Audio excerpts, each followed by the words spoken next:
तो नमस्कार मित्रों, आप सभी का स्वागत है मेरे नए वीडियो पर। मेरा channel astrology with Ishan Tiwari, अगर आप पहली बार आए हैं तो सब्सक्राइब करके बेल आइकन को प्रेस करके ऑल पर सेट कर लें। और अगर ज्योतिष से, वास्तु से जुड़ी वीडियोस और देखना चाहते हैं तो हमारे चैनल को सब्सक्राइब ज़रूर करें। वीडियो पसंद है तो लाइक एंड शेयर ज़रूर करें। जन्म कुंडली का अध्ययन यदि आप मुझसे करवाना चाहते हैं, अपनी कुंडली का कंसल्टेशन चाहते हैं, वास्तु का कंसल्टेशन चाहते हैं, न्यूमरोलॉजी का, पालमिस्ट्री का कंसल्टेशन चाहते हैं, तो आपको स्क्रीन पर नीचे मोबाइल नंबर दिख रहा है, इस पर आप मुझसे कांटेक्ट कर सकते हैं। तो चलिए वीडियो को शुरू करते हैं बिना देरी किए। आज हम वास्तु के बारे में बात करेंगे। घर का वास्तु कैसा होना चाहिए।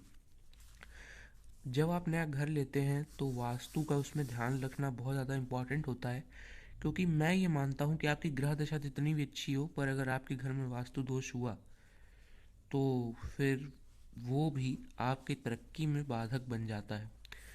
ड्राइंग में मैं थोड़ा वीक हूँ, इसलिए बहुत अच्छी ड्राइंग नहीं है, पर आपको, मुझे उम्मीद है आपको समझ में आ जाएगा। मैं बहुत इजी वे में आप सभी को एक्सप्लेन करूँगा। वास्तु को जानना बहुत इम्पोर्टेंट है। अगर आप नया घर ले रहे हैं तो वास्तु दोष अगर आपके घर में रहता है तो उसका निवारण करवाना चाहिए। यदि आप वास्तु दोष का निवारण चाहते हैं तो भी मुझसे कांटेक्ट कर सकते हैं। मैं एक बार और आपको स्क्रीन पर नीचे नंबर दे रहा हूँ, इस पे आप वास्तु का निवारण भी चाह ले सकते हैं, या फिर यदि आपके घर में वास्तु दोष है तो, और यदि आप जन्म कुंडली का अध्ययन कराना चाहते हैं तो वो भी आप करा सकते हैं। बहुत ही कम रेट पर मैं कोशिश करता हूँ कि आपका कंसल्टेशन जितना अच्छा हो सके करूँ।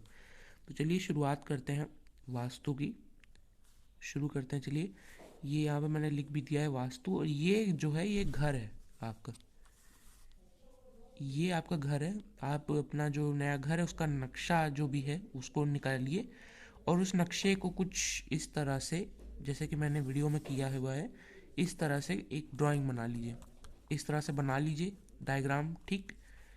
कंपास लेके, या फिर आजकल स्मार्टफोन का ज़माना है तो मोबाइल फ़ोन के अंदर भी आपको कंपास मिल जाएगा। तो कंपास को जो है आप खोल सकते हैं, मोबाइल वाला भी। तो किसी भी प्रकार से आप कंपास ले लीजिए, कोई भी, या फिर कंपास चाहे तो खरीद भी सकते हैं। लेकर दिशाओं का ज्ञान कर लीजिए। साउथ दिशा आपके घर के नक्शे में किधर है, नॉर्थ दिशा किधर है, ईस्ट दिशा किधर है, वेस्ट दिशा मतलब पश्चिम दिशा किधर है। तो ये चार दिशाएं ज्ञात कर लीजिए और इस तरह से बना लीजिए। देखिए, इस तरह से घर का वो बनाइए स्क्वायर शेप में। फिर उसके बाद यहाँ से लेकर यहाँ तक लाइन खींचिए। फिर ये जो है ये पूरी हो गई एक दिशा। तो यहाँ पे साउथ एस लिखा है, यानी साउथ यानी दक्षिण दिशा है। फिर यहाँ पर एक कॉर्नर बना लीजिए, यहाँ पे एक कॉर्नर बना लीजिए, यहाँ पे एक कॉर्नर बना लीजिए, यहाँ पे कॉर्नर बना लीजिए। ये कोण है आपके घर के। फिर ये जो बीच का हिस्सा है, यहाँ पर ईस्ट दिशा यानी कि पूर्व दिशा, वेस्ट यहाँ पे पश्चिम दिशा, यहाँ पे नॉर्थ उत्तर दिशा। तो ये चार दिशाएं हैं और ये चार कॉर्नर्स हैं, और ये आपके घर का केंद्र है। जो बीच का हिस्सा होता है इसे हम लोग केंद्र कहते हैं। तो चलिए शुरुआत करते हैं। वास्तु आपको अपने घर का कैसे चाहिए, कैसे आपको अपना घर नया बनवाना चाहिए। सबसे पहले शुरुआत करेंगे तो ये पश्चिम माफ़ कीजिएगा, दक्षिण दिशा को मैंने ऊपर सबसे रखा है। तो आप कोई भी दिशा सबसे ऊपर रख सकते हैं, पर आपको इस तरह से बनाना है ड्राइंग, और अपने दिशाएं आपको ये बिल्कुल याद करके रखनी है कि आपके घर के नक्शे में पश्चिम दिशा किधर है, उत्तर दिशा किधर है, ये सारी चीज़ याद रखिए। उसके बाद देखिए, जो साउथ दिशा है, साउथ वेस्ट, साउथ और वेस्ट, साउथ दिशा से लेकर के वेस्ट दिशा के बीच का जो हिस्सा होता है उसे हम साउथ वेस्ट कहते हैं। जैसे कि, तो वहाँ पर एक कॉर्नर है, इसे हम लोग राक्षस कोण कहते हैं, नैऋत्य कोण। वेस्ट और नॉर्थ यानी कि नॉर्थ वेस्ट में आप मान सकते हैं, नॉर्थ वेस्ट में यानी कि नॉर्थ दिशा और वेस्ट दिशा के कोने में एक, यहाँ पर एक कोना है, वायव्य कोण इसे हम कहते हैं, और ये नॉर्थ ईस्ट है। ठीक है, मतलब कि उत्तर पूर्व। यहाँ पर भी बीच का हिस्सा है, दोनों दिशाओं के बीच का हिस्सा कोना है, इसे हम ईशान कोण के नाम से जानते हैं। ये यहाँ पर पूर्व दिशा है, तो यहाँ पर साउथ ईस्ट जो है यानी कि दक्षिण पूर्वी दिशा होती है। दक्षिण दिशा और पूर्व दिशा के बीच का जो ये जो कोना है, इसे हम लोग अग्निकोण कहते हैं।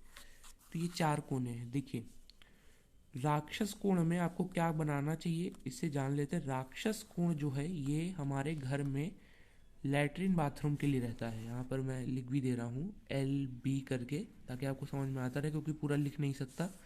यहाँ पर लैट्रिन बाथरूम बनाना चाहिए, क्योंकि ये राक्षस के प्रतीक, अशुद्ध जगह है तो राक्षस का प्रतीक है। तो यहाँ पर राक्षसों के रहने की जगह, यहाँ पर राक्षस निवास करते हैं, तो राक्षसी कोण, जो कि हम नैऋत्य कोण भी कहते हैं, जो भी आप कह लीजिए, यहाँ पर आपको बाथरूम बनाना चाहिए। ठीक है। जो बाथरूम के अलावा जो अशुद्ध जगहें हैं वो भी यहीं पर हम लोग निर्माण करते हैं उनका, राक्षसी कोण में। ये पश्चिम दिशा है। पश्चिम दिशा में यहाँ पर जो है इसी साउथ और वेस्ट दिशा के बीच का हिस्सा है। ये तो बिल्कुल बीच का है, तो बिल्कुल कोना पकड़ के चला है मैंने। साउथ यहाँ पर है, वेस्ट यहाँ पर है। मैं यहाँ पर थोड़ा सा आपको समझाने की कोशिश कर दे रहा हूँ। यहाँ पर साउथ है और यहाँ पर वेस्ट है। तो साउथ से लेकर वेस्ट के बीच में इस कोने के अलावा भी काफ़ी जगह है। तो इस जगह में हम लोग बेडरूम बना सकते हैं। मैं आपको रिकमेंड करूँगा कि जो बाथरूम आप बनाएंगे यहाँ पे बिल्कुल राक्षस कोण में, उसके सटे हुए, या फिर कई सारे लोग तो बेडरूम के अंदर ही कंबाइंड सा बना लेते हैं बाथरूम, तो वैसे ही करें, तो उससे सुविधा भी होगी और ये वास्तु में बिल्कुल परफेक्ट बैठता है। जो लैट्रिन बाथरूम है इसके आसपास आपको बेडरूम बनाना चाहिए। मैं यहाँ पर लिख दे रहा हूँ, इस प्रकार से यहाँ पर बेडरूम आपको बनाना चाहिए। तो ये बहुत ही बढ़िया चीज़ होती है यहाँ पर अगर आप बेडरूम बनाते हैं तो। ठीक है, इसे आपको समझना चाहिए। फिर यहाँ पर आप देख सकते हैं ये केंद्र है, केंद्र स्थान है। ये घर का बीच का हिस्सा है। यहाँ पर कुछ ऐसी व्यवस्था आपको करनी चाहिए जहाँ पर लोग बैठें, जहाँ पर पंचायत हो, जहाँ पर आपके घर के लोग बैठें, या फिर जैसे कि गांव में हम ग्राम पंचायत कह सकते हैं, मतलब जहाँ पे एक पूरा घर बैठे। चाहे आप डाइनिंग रूम यहाँ बना लीजिए, कई सारे लोग डाइनिंग रूम कंबाइंड यहाँ पर लिविंग रूम बनाते हैं, तो यहाँ पर लिविंग रूम बनाया जा सकता है। गेस्ट लोग आ सकते हैं, यहाँ पर बैठ सकते हैं। और ये जो उत्तर दिशा है, यहाँ से जो है घर का एंट्रेंस आप बना सकते हैं। तो यहाँ से लोग एंटर करेंगे आप घर में, फिर यहाँ पर लिविंग रूम रहेगा। तो ये बहुत अच्छी जगह है, केंद्र स्थान में लिविंग रूम हो सकता है, या फिर आप चाहें तो डाइनिंग रूम का भी निर्माण कर सकते हैं। डाइनिंग रूम का भी निर्माण आप इसी केंद्र स्थानों में, इन्हीं केंद्र स्थानों में कर सकते हैं। तो ये आपको करना चाहिए। तो ये अच्छी जगह होती है जो केंद्र का जो स्थान होता है। ठीक है, मतलब यहाँ पर लोग बैठें, पूरा एकत्रित हों एक जगह पर, तो ये यहाँ पर होना चाहिए। ये है वायव्य कोण। ये जो वायव्य कोण है, यहाँ पर आपको इस चीज़ का ध्यान रखना है कि जैसे जो यहाँ पर आपने लैट्रिन बाथरूम बनाया, तो यहाँ पर बनाने के बाद राक्षस कोण में एक चीज़ का ध्यान रखना है कि बनाने के बाद यहाँ से गड्ढा नहीं करना है, तो वरना तो वो नुकसान कर जाएगा आपके, मतलब कि वो वास्तु दोष के अंदर काउंट हो जाएगा। तो यहाँ पर उसकी पाइप वो ना लेके जाइए, जो सीवर वाली, ये उसे यहाँ से मत लेके जाइए, आप उसे यहाँ से लेकर यहाँ पर लेकर आइए, फिर यहाँ से जाइए, यहाँ से लेके जाइए। तो ये जो है आपको करना चाहिए वायव्य कोण में। तो ये वायव्य कोण इसलिए होता है, वायव्य कोण वायु को दर्शाता है।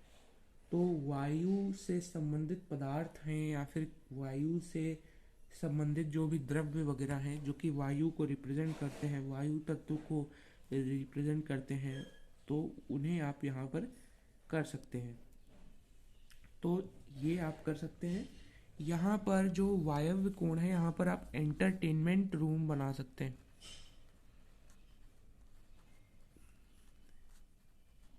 ठीक है, एंटरटेनमेंट, तो एंटरटेनमेंट के लिए, मनोरंजन के लिए यहाँ पर कोई मनोरंजन कक्ष का निर्माण कर सकते हैं। ये जो वायव्य कोण है, तो ये आप अगर करेंगे तो ये भी बहुत अच्छा रहता है। यहाँ पर नॉर्थ दिशा आ जाएगी, तो यहाँ पर अगर आप भंडार गृह आप बना सकते हैं, मतलब कि खाने का जो भंडार है वो यहाँ पर आप रख सकते हैं, भंडार गृह खाने का, उसको आपको यहाँ पर करना चाहिए। तो वो बहुत ही अच्छी स्थिति होती है। ठीक है, तो इसका जो है आप जो है यहाँ से आप ले सकते हैं वायव्य कोण से, इस वायव्य कोण वाले एरिया में यही आपको करना है। पुराने समय में जो राजा लोग हुआ करते थे, राजा महाराजा, पुराने समय में वायव्य कोण में इनके अलावा यहाँ पर कोप भवन का निर्माण करते थे।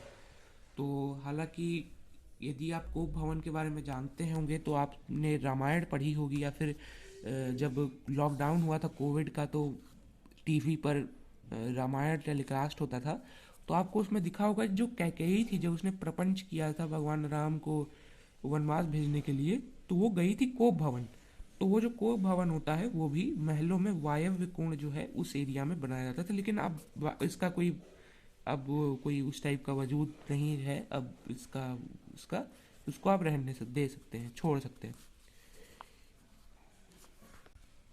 यहाँ ईशान कोण है, यहाँ पे मंदिर बनाना चाहिए, यहाँ पे मंदिर बनाना चाहिए, यहाँ पे ब्रह्म स्थान इसको कहते हैं।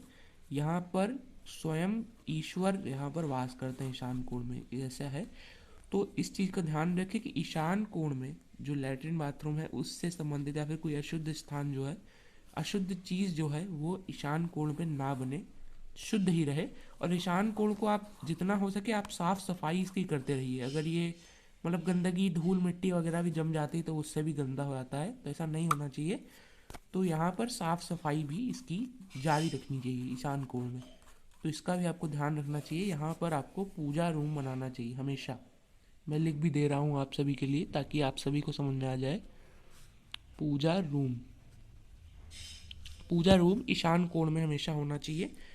तो ईशान कोण में अगर पूजा रूम रहेगा तो वो उत्तम है। अगर आप यहाँ पर राक्षसी कोण में अगर पूजा गृह बना देंगे, पूजा रूम बना देंगे, तो वो बहुत ही ज़्यादा खराब चीज़ हो जाएगी। तो यहाँ पर भूल कर भी मत करिए, पूजा रूम यहाँ पर भूल करके मत बनाइए, और जो बाथरूम वगैरह है, लैट्रिन बाथरूम है, वो यहाँ पर भूल करके ना बनाइए।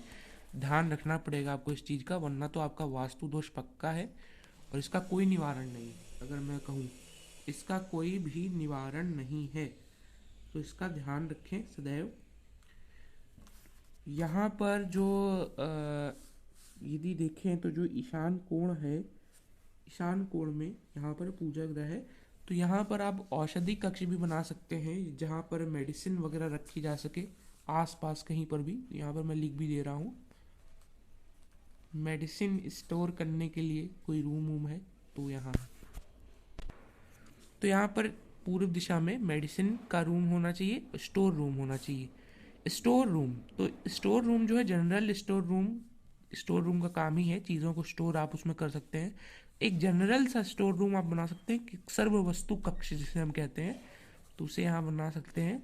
कोई भी सामान हो, कोई भी वस्तु हो, तो वो यहाँ पर स्टोर हो सकती। यहाँ पे जो स्टोर रूम है, स्टोर रूम पूरब दिशा में होना चाहिए।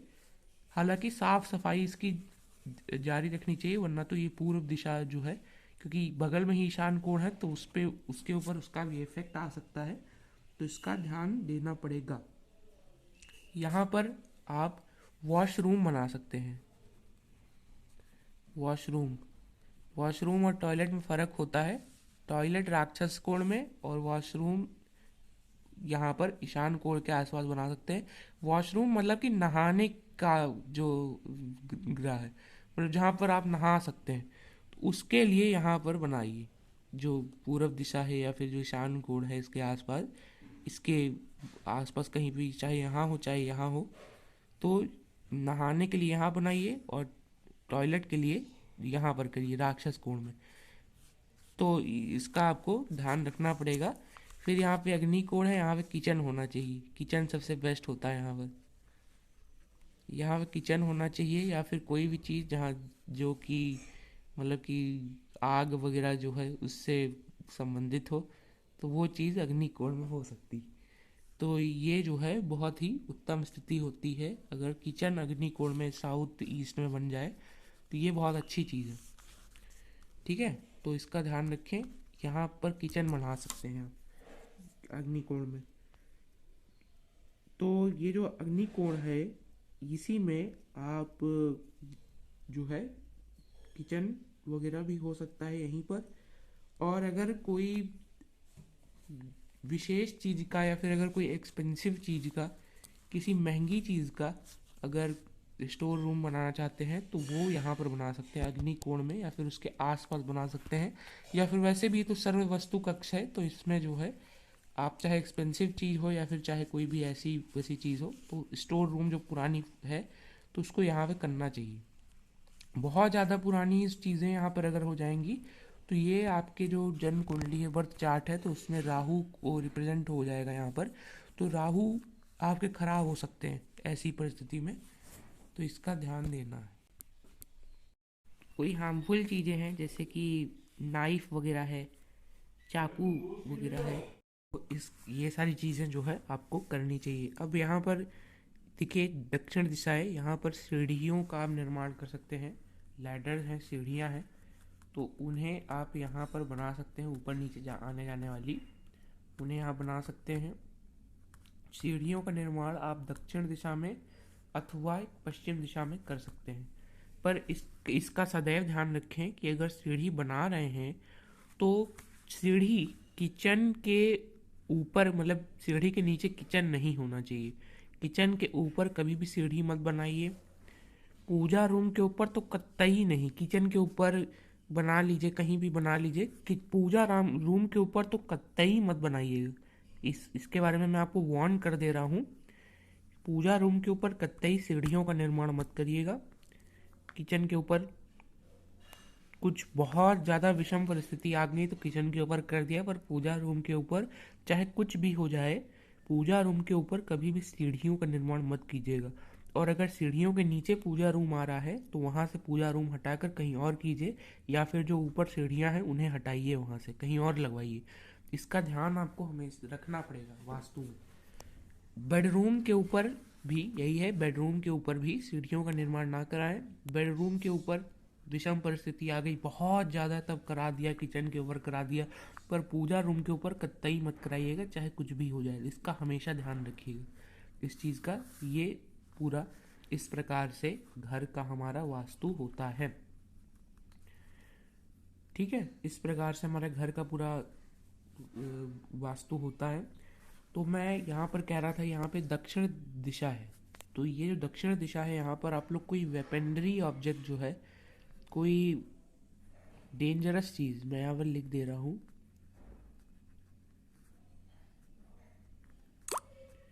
कोई डेंजरस चीज़ जिसको कि दूसरे छोटे बच्चों से या फिर कमज़ोर जो लोग हैं उनसे दूर रखना चाहिए। मतलब कि कोई ख़तरनाक चीज़ें हैं तो उनको स्टोर करने के लिए अगर आप कोई जगह चाह रहे हैं तो वो दक्षिण दिशा में आप उसका कोई एक स्टोरेज सा रूम एक बना सकते हैं।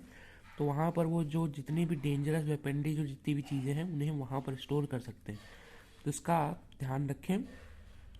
जो अग्नि कोण है यहाँ पर, जहाँ पर किचन था, यहाँ पर ये सोशल मीडिया के लिए भी बहुत अच्छी जगह है।